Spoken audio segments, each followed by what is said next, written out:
Hey guys, welcome to my first ever full tank review.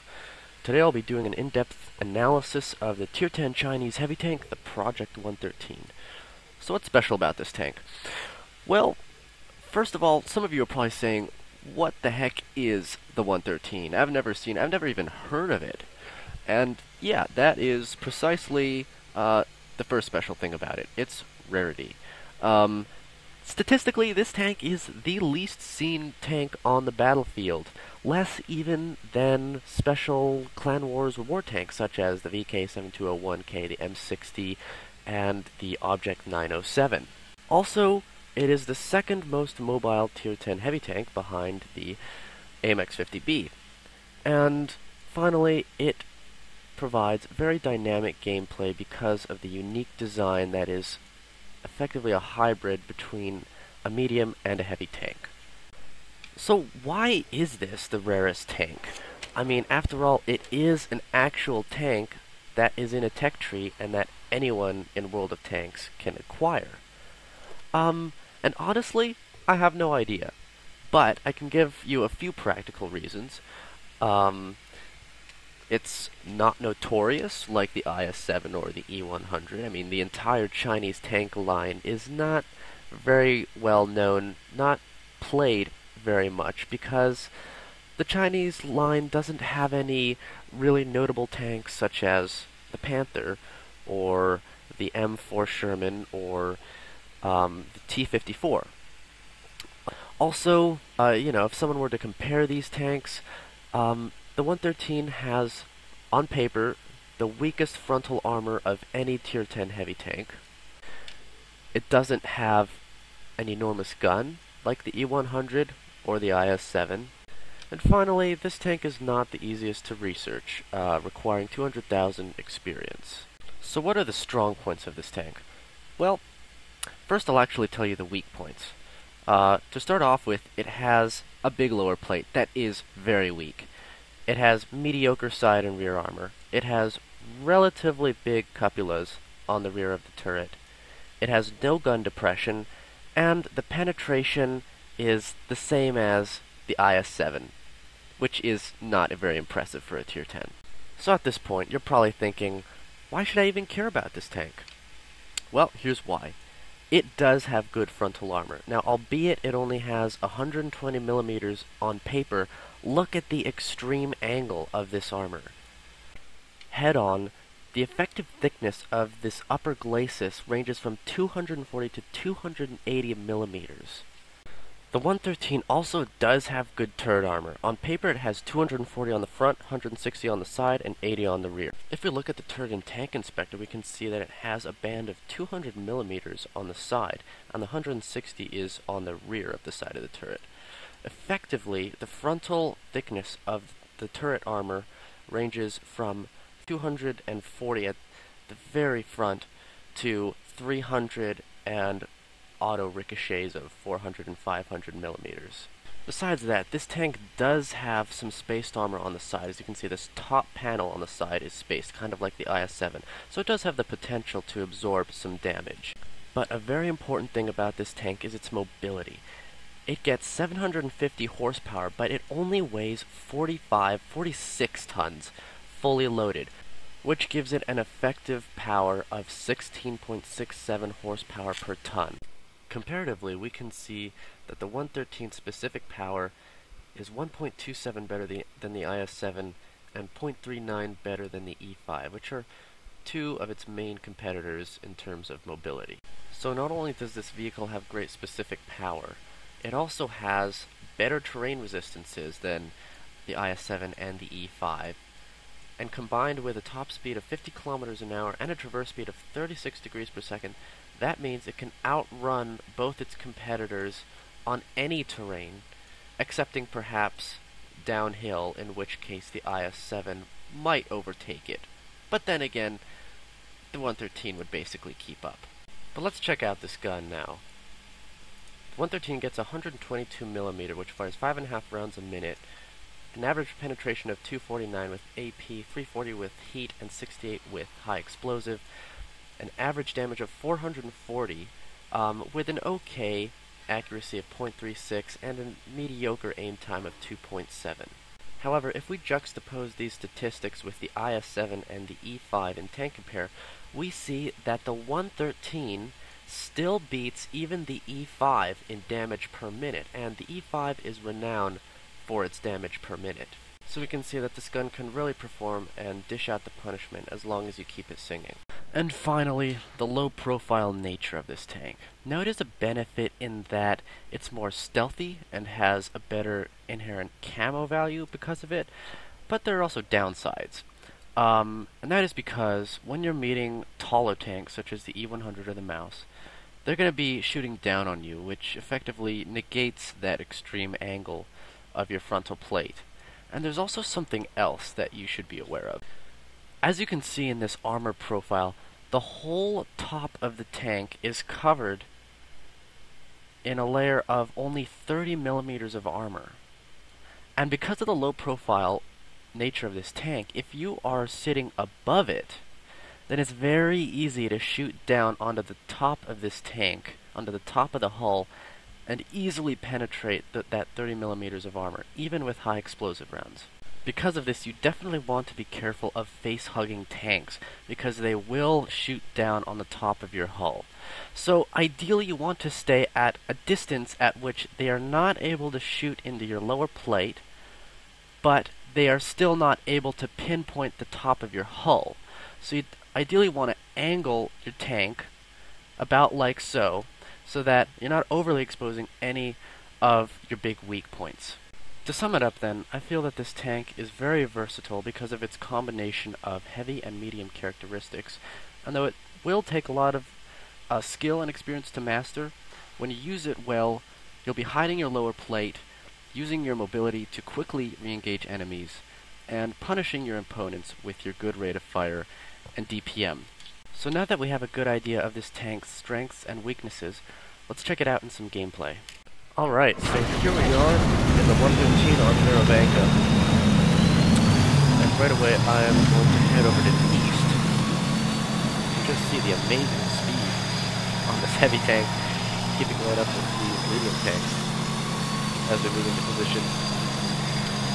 I like the east part of this map because I think the undulations and small hills here are a good environment for tanks with tough turrets, and I can hide my lower plate a lot and really play to the strengths of this vehicle. So I set up an ambush here for the first tank that crosses. As you can see, my lower plate is hidden, my side armor is hidden, and just my turret and my upper glacis are showing. And this IS-4 bounces off a well-angled upper plate.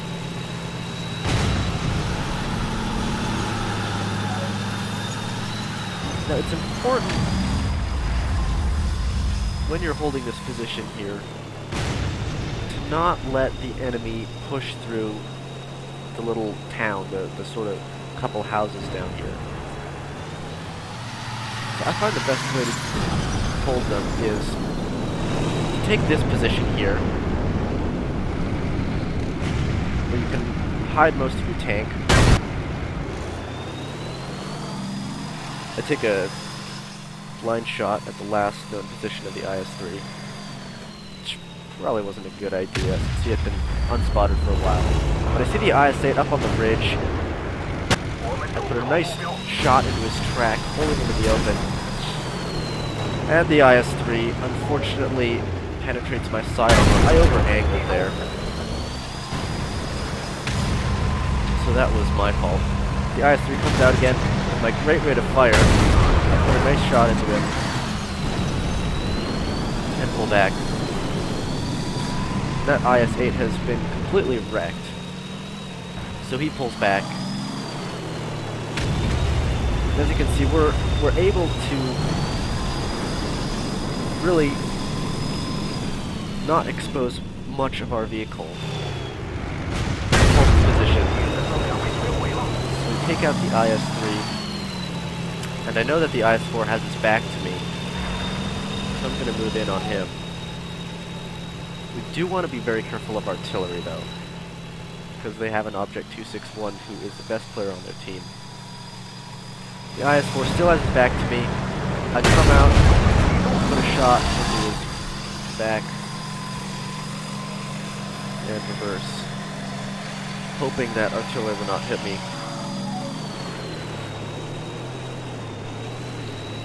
This tank is very easy. It's very easy for artillery to wreck this tank because of 30 millimeters of armor on the top of the vehicle, which I showed you earlier. You have to be careful. Unfortunately, that shot goes a little to the left, goes into the superstructure of the Jagdtiger, but already I'm reloaded. And unfortunately, he stops abruptly, and that shot goes into his upper glacis, which is well angled. But I put a nice one into his lower plate. But he takes a clutch shot and penetrates me, and let's just take a look at where that went in. It went in right at the bottom front of my turret, which is the weakest frontal point on my turret. That was a pretty lucky shot by the Jagdtiger. He wasn't fully aimed, but what can you do? I try to side scrape against him, put one into his upper plate, but again he penetrates me. And look at this, it's in the same spot except on the other side of the turret. 2 shots, 2 penetrations on the front of the turret. That is something that you will... That is a very rare thing. That is not going to happen to you very often. I probably should have been moving my turret from side to side to try to avoid that. But again, that was pretty lucky of him to penetrate 2 shots into the front of my turret. So let's continue. RE-100 friend takes out that Jagdtiger finally, so we can move on. The enemies are capping fast, so we're gonna have to hurry. I see the WZ-132. It's a slim shot, but I penetrate him amazingly.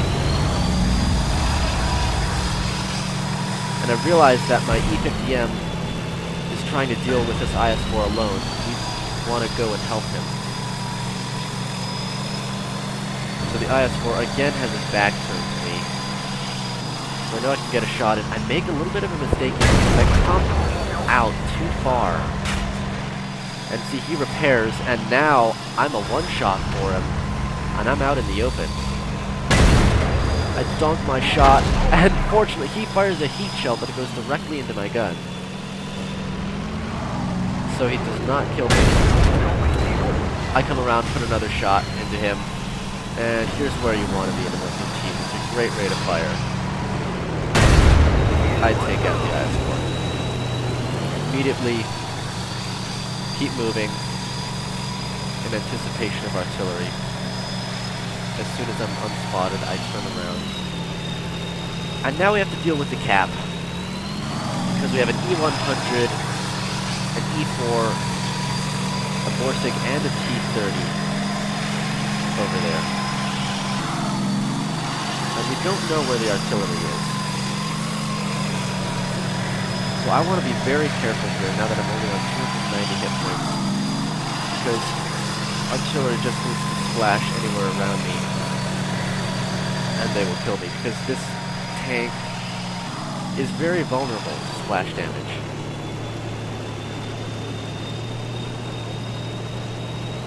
So I want to stay close to cover, but I also want to move in towards the cap and set up an ambush around the F3 area.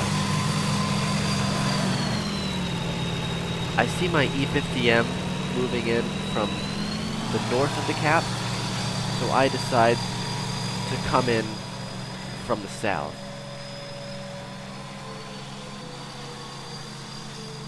As you can see here, I'm just staying close to the buildings in anticipation of the artillery firing at me. I want to be as close to cover as possible. And we cautiously move closer to the cap.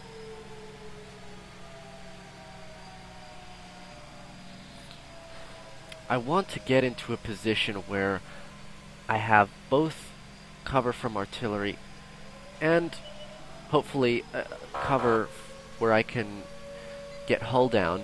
Unfortunately, I'm spotted, but I'm guessing that the artillery is camping near the K area, K1 area, so I use this house to block the artillery, to block his line of fire.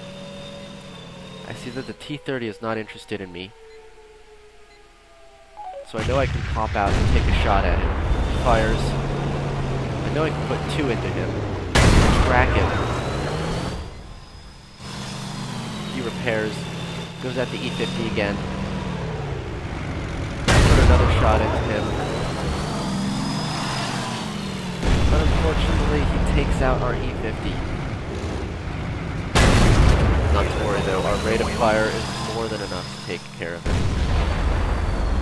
Narrowly missed a shot from T-110E4, the T-30's older brother. And I put a nice shot right into his track, stopping him out in the open, and my rate of fire is good enough that I know I can put the second shot in. So there you can just see the fantastic DPM of the 115. As we dodge a shot from the E-100, side scrape out again. That was a bad shot. It went directly into his side skirts and didn't penetrate. But my artillery finishes him off with a huge shot. So I load an HE round now in anticipation of the Borsig. But he's all the way over there, and my allies are going to take care of him. Just like that. So this replay really showcased the fantastic DPM of this tank, not so much the armor. That Jagdtiger got pretty lucky against me. Normally that will not be happening to you. I've bounced all manner of tanks off my turret, Jagdpanzer E-100s, Object 268s, all those things. So that is not going to be something that happens often to you in the 113. But you really got to see the fantastic rate of fire of this tank, just punishing those tanks with my DPM, and getting over 6,300 damage by the end of this game.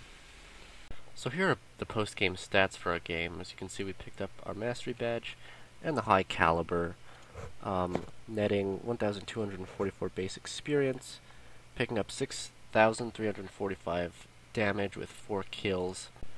We fired 21 shots, 19 of which hit, and 16 of which penetrated. So you can see that at tier 10, 250 penetration is going to struggle now and again. But we received 6 hits, 3 penetrations, and 3 non-penetrations. We only blocked 1,320 damage, but our total potential damage received was 2,830, which is not bad. And a meager 806 assisted damage. But let me show you another little bit of gameplay. So here we are on Pearl River, and we have just used our speed to get into position at B8, which I think is a very important position. And I'll tell you why, but as you can see, we put a great shot into the E75 there. Did not expect us to be there. Try to side script against him, but our tank is too long and that space is too short that doesn't work out. Unfortunately, the E75 shot just goes into our viewfinder, but not into the cover right. And we spot a 183 and put a shot into the E75. I was aiming for the 183 there, but missed. Unfortunately, went into the E75. Finally, I get some backup from the E100, and I wait till the E75 goes in front of the 183 to go out and shoot him, so that he's blocking the 183 from shooting.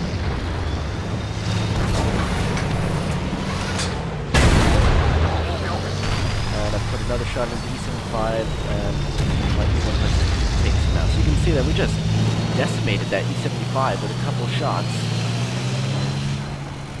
And as I was saying, this position is very important because if the tanks that are coming around from the A7 area cannot come around this corner, they can't support their tanks that are pushing down from above them, from B7. And this position is great because you can hide your side armor and only show your angled upper plate and your turret. It's very easy to defend. So we're keeping an eye out for this 183 because we do not want him to come and support his teammates. I make a mistake there. I auto-aim and I come too far out, and I get shot in the side by the S3, which I deserved. And then I get greedy again, and I come out to shoot the T-71, but the 183 bounces off my upper plate, and you can see just how trolled the upper plate of the 113 can be. I'm pretty sure that 183 is very surprised that he bounced off me. And here I make not a very good decision because I waited too long to decide to go out and circle the 183. But fortunately my friends backed me up. They take out the T-71, and I put a nice shot into the 907, and now he's flanked, and he has no chance. I track him in the open, and our IS-8 takes him out. So you can see just how really brutal this tank can be all around when it's working well. You know, the speed allowed me to get onto the front lines at the beginning of the game and catch the first enemies that were coming around this point. Then my good rate of fire was able to just punish them, keep on popping out and putting shots into them. And my armor held up against the biggest gun in the game, the 183. So this tank, as you can see, can be very troll when it's played well. So guys, tell me if you enjoyed this video. Tell me what you think about the 113.